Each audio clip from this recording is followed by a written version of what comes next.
You are welcome in your English channel Shivam English Mentor.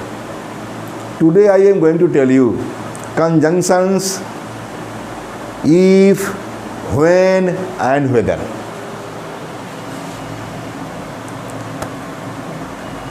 Use of,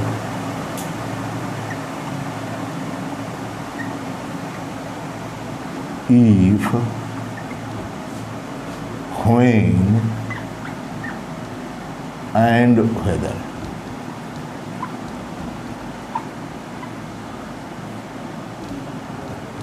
ठीक है, if, when and weather. ऐसे मैं बात करूँ इफ और व्हेन में डिफरेंस बता दूँ और इफ और वेदर में, मतलब दो टॉपिक होगा। ये कहें कि इफ एंड वेदर, व्हेन,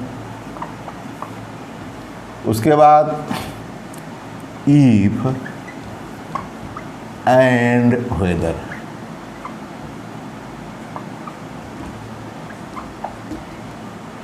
मतलब इफ का व्हेन में क्या डिफरेंस है और इफ का वेदर में क्या डिफरेंस है, ये बताना है। ये जानते हैं कि इफ या वेदर का प्रयोग रिपोर्ट इनडायरेक्ट स्पीच में किया जाता है, हिंदी में उसका अर्थ होता है कि, और इफ और व्हेन का प्रयोग, इफ जो है कंडीशन बतलाता है, ये टाइम बतलाता है। इन दोनों में क्या डिफरेंस बता दूं। पहले बात करूं इफ एंड व्हेन का प्रयोग करें। इफ एंड व्हेन दूसरा टॉपिक होगा, पहला ये हमारा है, ये दूसरा टॉपिक होगा इफ एंड वेदर। पहला शुरू करते हैं इफ एंड व्हेन के बारे में। इफ एंड व्हेन का प्रयोग भविष्य, फ्यूचर की चर्चा करने के लिए, डिस्कशन करने के लिए होता है।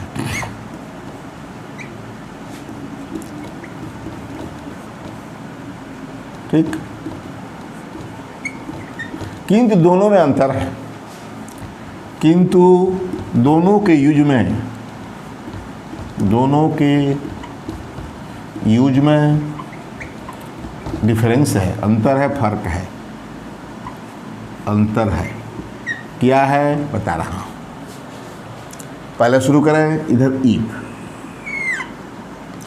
If, use of if. ठीक है, इधर करें यूज ऑफ व्हेन। स्पष्ट हो जाएगा क्या अंतर है। पहले बात करें इफ के बारे में। इफ जो है सर्ट फ्यूचर के लिए तो दोनों बता दिया कि इफ एंड व्हेन का प्रयोग फ्यूचर की चर्चा करने के लिए होता है, किंतु दोनों के में अंतर क्या है। तो पहला अंतर यह है कि ये अनिश्चितता बतलाता है, ये निश्चितता बतलाता है। ये अनिश्चित बात करता है इफ, और ये निश्चित। इफ अनिश्चितता, अनिश्चितता, अनसर्टेनिटी,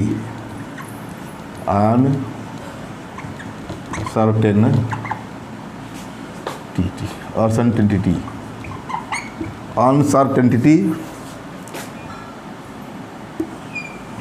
बतलाता है। ठीक, बतलाता है। और ये क्या करता है,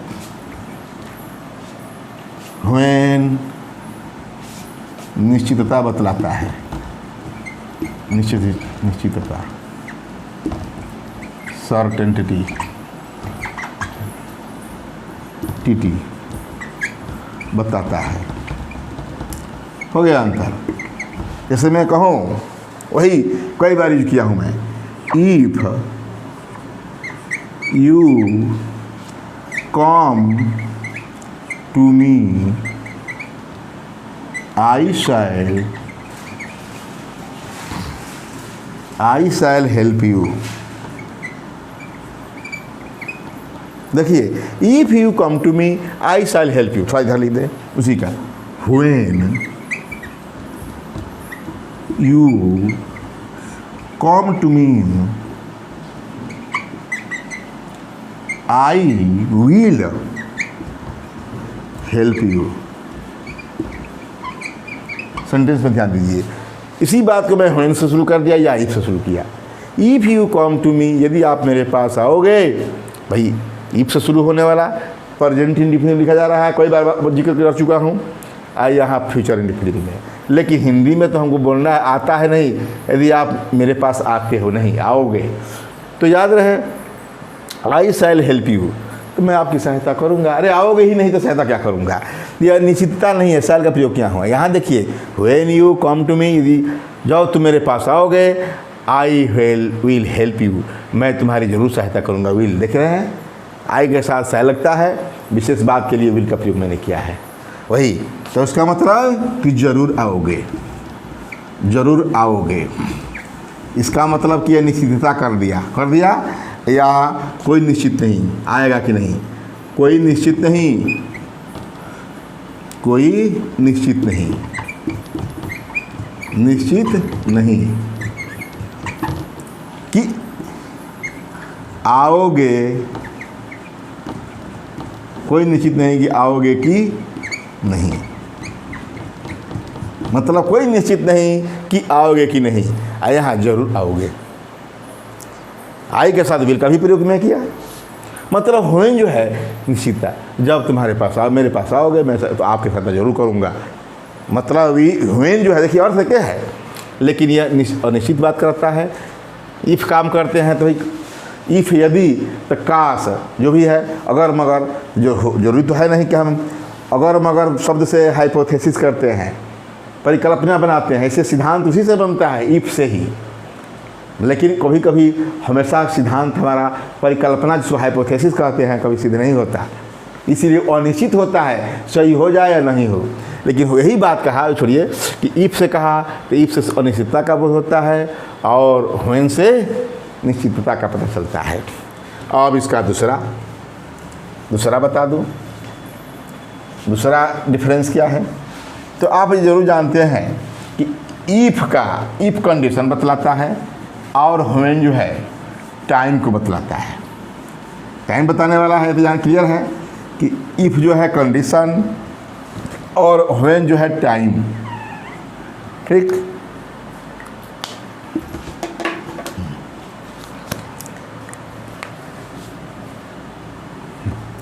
इफ से कंडीशन का पता चलता है, कंडीशन का पता चलता है, शर्त का पता चलता है, ठीक है। अतः इफ का अर्थ होता है, का अर्थ मीनिंग होता है on condition that, condition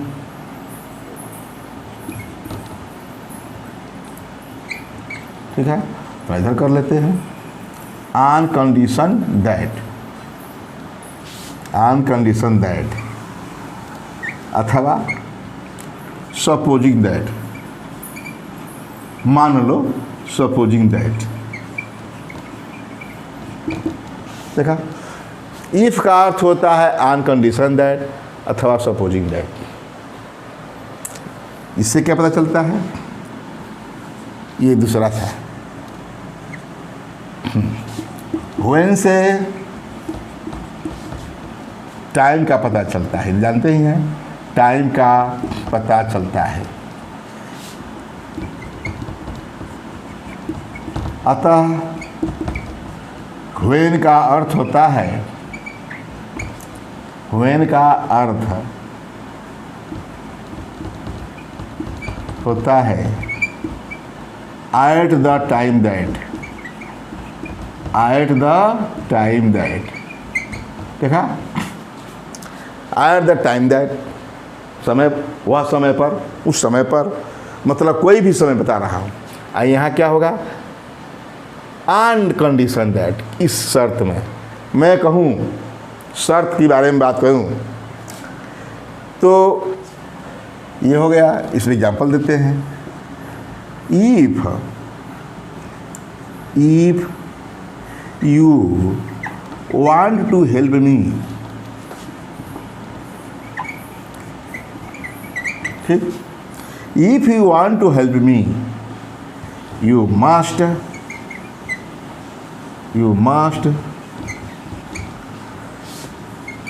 subscribe this channel. If you want to शर्त है, ऑन कंडीशन दैट, क्या कंडीशन दैट है, सपोजिंग दैट, क्या कंडीशन है, इफ से हमारा क्या पता चलता है, ऑन कंडीशन दैट, शर्त यही है क्या कि इफ यू वांट टू, यदि आप मुझको सहायता करना चाहते हैं, you must subscribe this channel, तो इस चैनल को आपको सब्सक्राइब अवश्य करना चाहिए। ठीक है, देखिए मैं एग्जाम्पल्स में बता रहा हूँ, ये तो भाई एग्जाम्पल बताना है हमको इस तरह से कि देख कि if you want to help me, on condition that, क्या कंडीशन है कि यदि आप इस कंडीशन में आप मुझे सहायता करना चाहते हैं तो क्या सहायता दे सकते हैं, आप ही बताइए, क्या सहायता दे सकते, हेल्प कर सकते हैं, तो you must subscribe this channel, तो आपको इस चैनल को सब्सक्राइब अवश्य करना चाहिए। यही कह रहा है ऑन कंडीशन दैट या सपोजिंग दैट। ठीक है, इसके बारे में बात करें कि व्हेन का प्रयोग अर्थ होता है एट द टाइम दैट, उस समय पर, when my son will be 27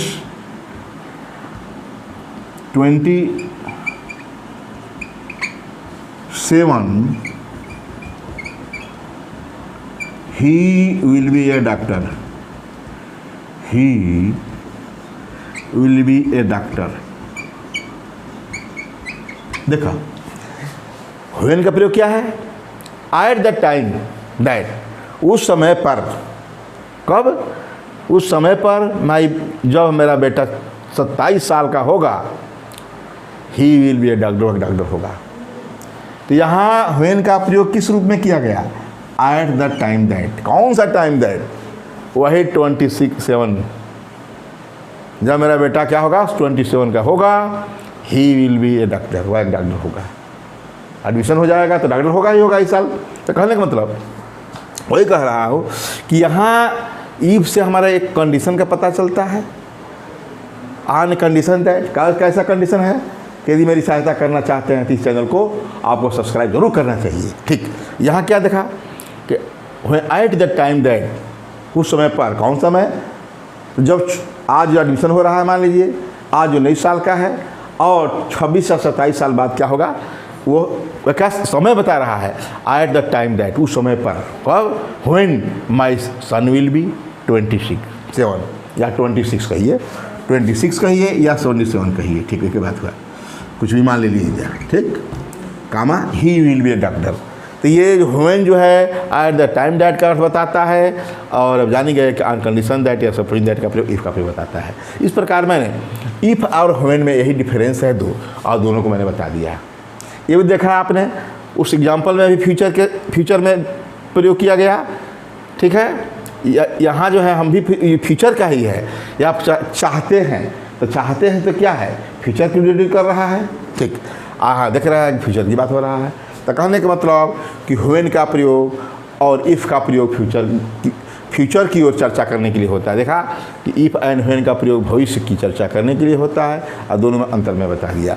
और बहस करो इफ़ एंड वेदर के बारे में, ये हो गया, एक हमारा काम हो गया। और बता दूँ इफ़ एंड वेदर, इफ़ और वेदर का प्रयोग जब हम नरेशन पढ़ते हैं तो इंट्रोगेटिव सेंटेंस जब शुरू होता है तो वहाँ बताया जाता है कि कामा और इन्वर्टेड कामा को हटाकर इफ़ या वेदर कंजंक्शन का प्रयोग करते हैं, बताया जाता है। असर्टिव सेंटेंस में दैट लगता है, ठीक है, एक्सक्लेमेटरी सेंटेंस भी दैट लगता है, और ऑब्जेक्टिव में भी दैट लगता है, इम्परेटिव में भी दैट का प्रयोग किया जाता है कभी कभी। किंतु इफ़ एंड वेदर का प्रयोग इंट्रोगेटिव सेंटेंस में कंजंक्शन के रूप में प्रयोग किया जाता है, आप जानते हैं। तो वही शुरू करते हैं इफ़ एंड वेदर का प्रयोग। ये हो गया है, ठीक, इफ़ एंड वेदर,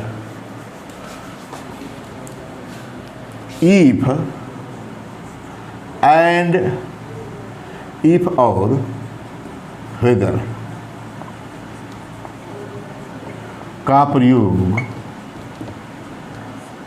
इफ और वेदर का प्रयोग, रिपोर्टिंग वर्ब,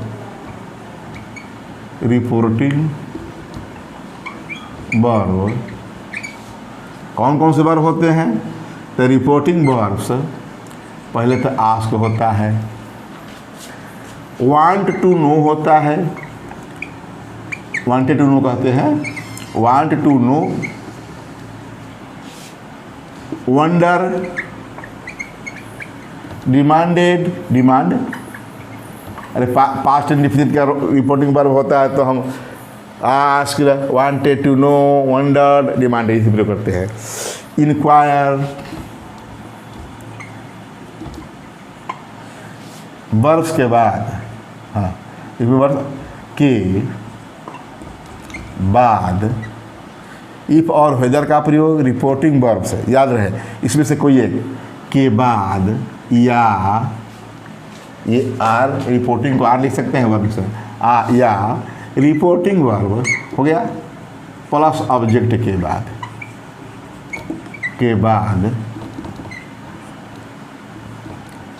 की के अर्थ में, हिंदी में की हम बोलते हैं, की के अर्थ में कंजक्शन के रूप में, कंजक्शन के ठीक रूप में, देखा इतना लाइन लिखिएगा, इनडायरेक्ट स्पीच में किया जाता है, इनडायरेक्ट स्पीच में किया जाता है,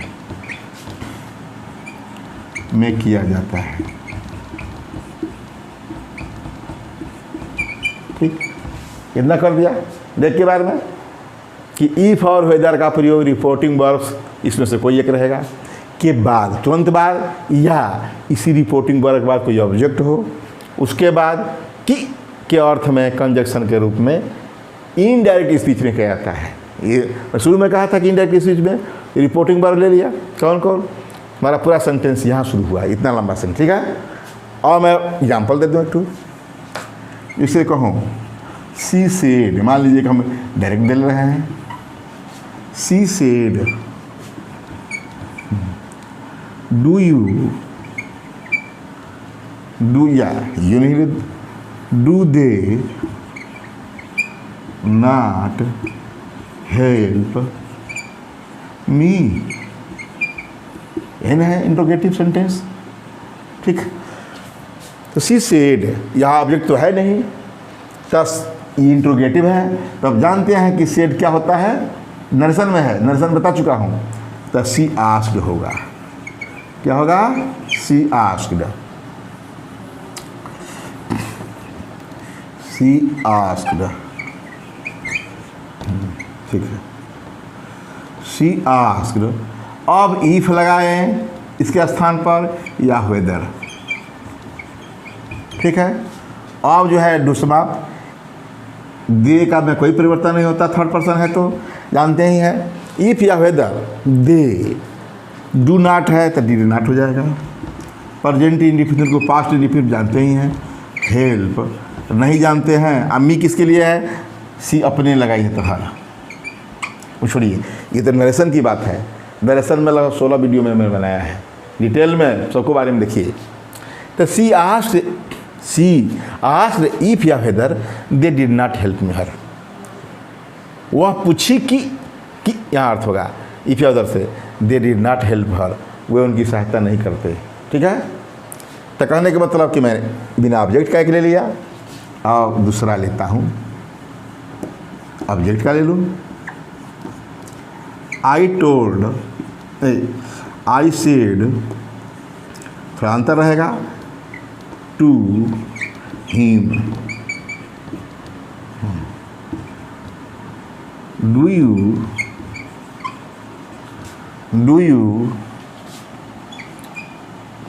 you give me some money, कोई बात नहीं, ठीक, क्या तुम आप मुझे कुछ पैसे देते हो, मैं पूछ रहा है, कोई हर्ज नहीं है, ठीक। आप क्या करें, आई आस्क्ड हिम, आई आस्क्ड, जानते हैं कि सेड टू खत्म हो जाता है, हिम, ये रिपोर्टिंग वर्ब आस्क था, उसके बाद से हिम का प्रयोग मैं कर दिया। आई आस्क्ड हिम, या इफ या वेदर का प्रयोग किया। यू किसके लिए है? हिम के लिए है। जानते हैं कि सेकंड पर्सन रहता है तो ऑब्जेक्ट के अकॉर्डिंग, तो यहाँ क्या हो जाएगा, यह सब्जेक्ट है तो हिम का सब्जेक्ट ही होगा। और यह है गिव है तो गिव हो जाएगा सेकंड फॉर्म। मी है, आई के लिए लगा है, अपने लिए प्रयोग कर रहा है, मैं कर रहा हूँ, तो यहाँ मी का मी होगा। भाई I said to me do you give me, तो I asked him if he gave me, क्योंकि आई के अनुसार फर्स्ट पर्सन ये होगा समनी।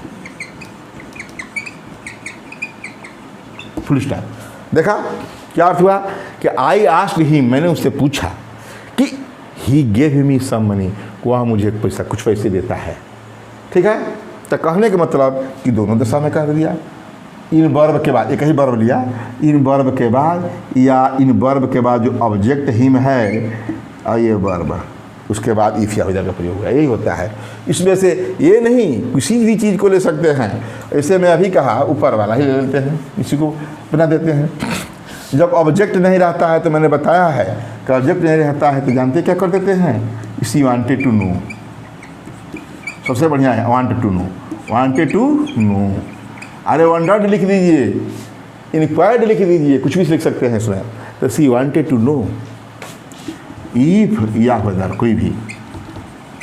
देखा, weather they did not help her, they did not help हर। ये तो मैं दोनों में समानता बता दिया कि ये वर्ब जो है वांटेड टू नो है, आस्क्ड है, इनक्वायर्ड है, वंडर्ड है, कोई भी वर्ब का प्रयोग करो। ऑब्जेक्ट हो तभी ठीक, नहीं हो तभी ठीक। इफ या वेदर का प्रयोग मैंने कॉमनली दोनों में बता दिया, इसमें कोई अंतर अब तक नहीं किया, और मैं अंतर बता रहा हूँ दोनों में क्या अंतर है, इफ और वेदर में क्या अंतर है।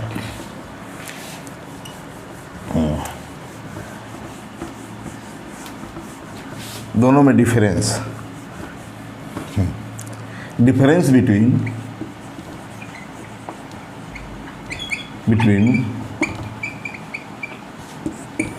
इफ एंड वेदर, यही अंतर बता रहा है। इफ और वेदर में क्या अंतर है, तो बात पहला अंतर बता रहा हूँ। यदि रिपोर्टेड स्पीच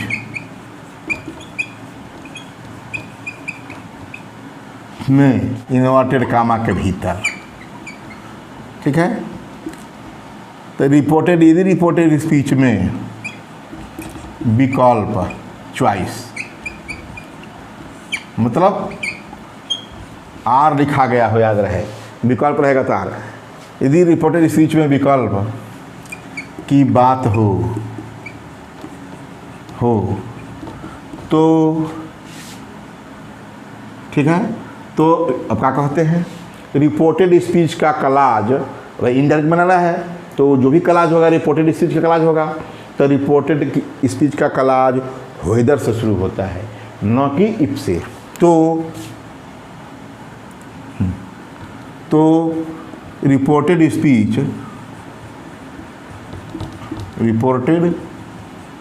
तो यहाँ इनडायरेक्ट लिख दें, तो इनडायरेक्ट में रिपोर्टेड स्पीच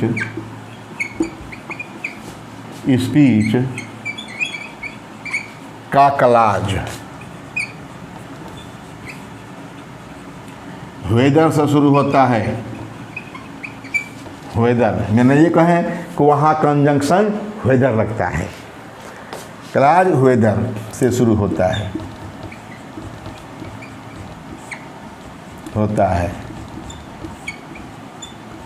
इफ से नहीं,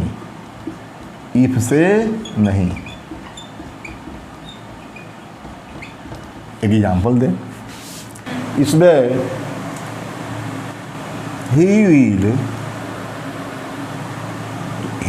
he said to me do you want, do you want, या do you want a mango और एन एप्पल। देखा, ही सेड टू मी, उसने मुझसे पूछा do you want a mango और एन एप्पल। हो गया विकल्प, क्या एक आम चाहते हैं या एक सेब, हो गया कि नहीं विकल्प। वही कहा कि रिपोर्टेड स्पीच से मैंने विकल्प का बोध हो की बात हो, तो विकल्प के मैंने आर लिख ही दिया संक्षेप में। अब लंबा चौड़ा होता कि ये हो तो आर का प्रयोग होता है, छोड़िए वो इंडायरेक्ट में पढ़ा चुका हूँ।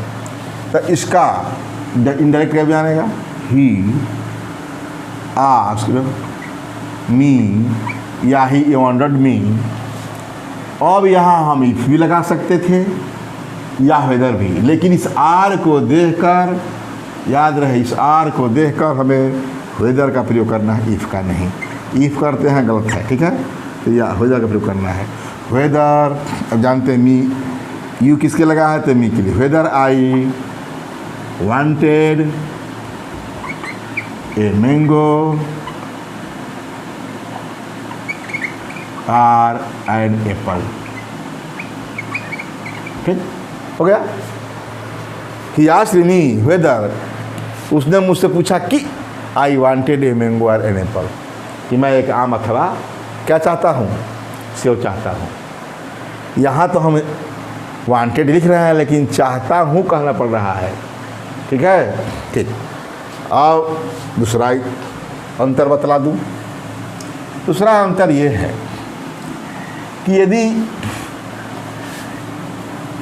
आर नॉट का प्रयोग हो, ये कहें कि यदि वेदर से या उस क्लॉज से शुरू होने वाला सेंटेंस में, क्लॉज से शुरू होने वाले सेंटेंस के अंत में या कहीं भी आर नॉट का प्रयोग हो, तो वह क्लॉज जो है वेदर से ही शुरू होता है।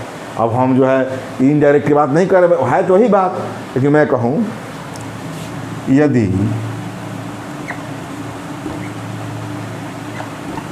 आर नॉट का यूज हो तो क्लॉज वेदर से शुरू होता है,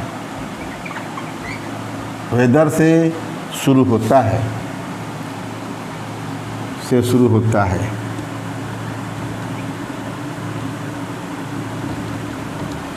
ईफ से नहीं, ईफ से नहीं। ईफ का साझा वही था जो जनरली था, लेकिन ये आर वाली बात आ जाती है तो उसे ईफ का कोई लेना देना नहीं, ईफ नहीं करते हैं तो गलत है। I don't know, I do not know या don't know whether you will see this video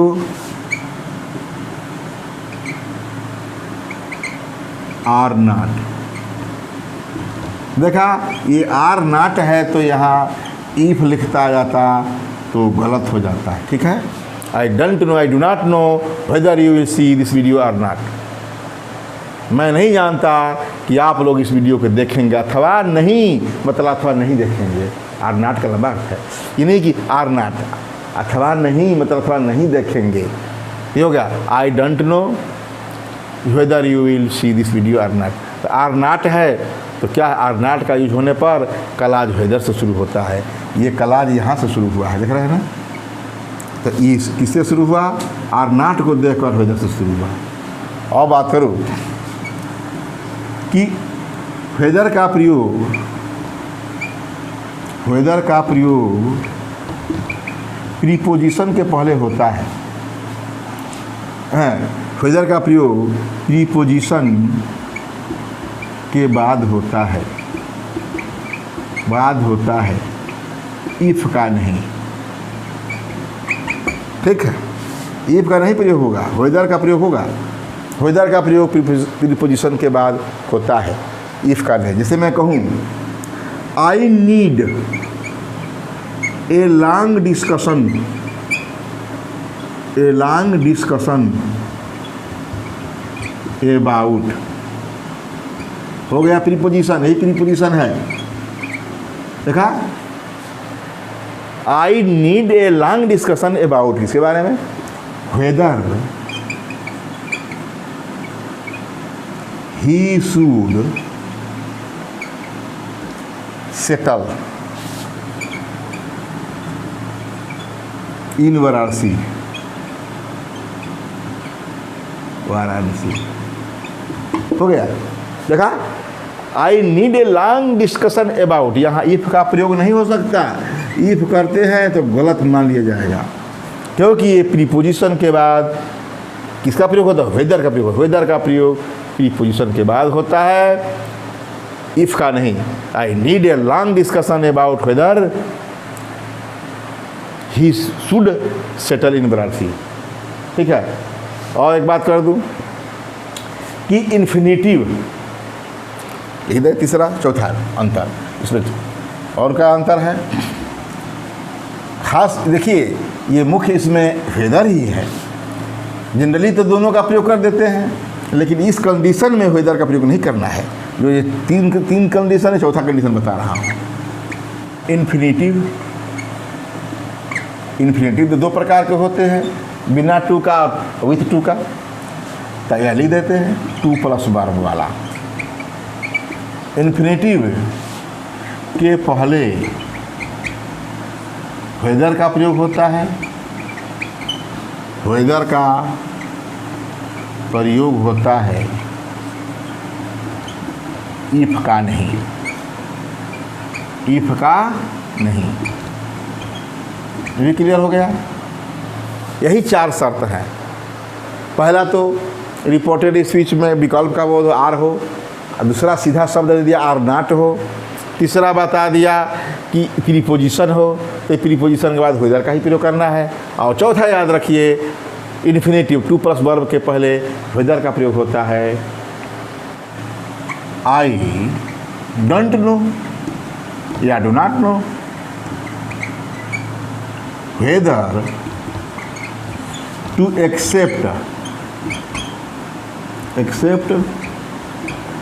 are, देखिए आर आ गया किसी तरह से। I don't know whether to accept or refuse the proposal,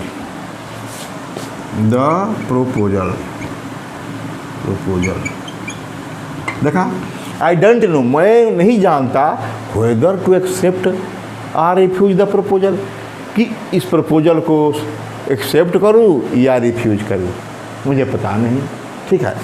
तो याद रहे ये एक्सेप्ट, टू एक्सेप्ट है तो क्या है, इन्फिनेटिव है, टू वाला इन्फिनेटिव, ठीक है। तो कहने का मतलब यहाँ भी इन्फिनेटिव है, एक बार लगता है, उसके बाद यहाँ नहीं लगा, ठीक है। तो I don't know whether to accept or refuse the proposal, यहाँ टू रिफ्यूज है, छुपा हुआ है। तो ये है, यहाँ हम इफ का प्रयोग नहीं कर सकते वेदर के स्थान पर। इफ का प्रयोग हो गया है बाई चांस, तो याद रहे यही गलत है। यही बारीकियाँ देखना है। चार कंडीशन है जिनमें वेदर का प्रयोग किया जाता है, इफ का नहीं, ठीक है। इस प्रकार इस वीडियो में मैंने इफ एंड व्हेन और इफ एंड वेदर में डिफरेंसेस बतला दिया। शुरू से अंत तक इसे देखना मत भूलिएगा, और यहाँ तक देखिएगा तो आप लोग इसे लाइक, सब्सक्राइब और शेयर ज़रूर कीजिएगा। मैंने एग्जाम्पल्स में भी ऐसे ही बतलाया है, इसे अवश्य सब्सक्राइब कीजिएगा। थैंक्स।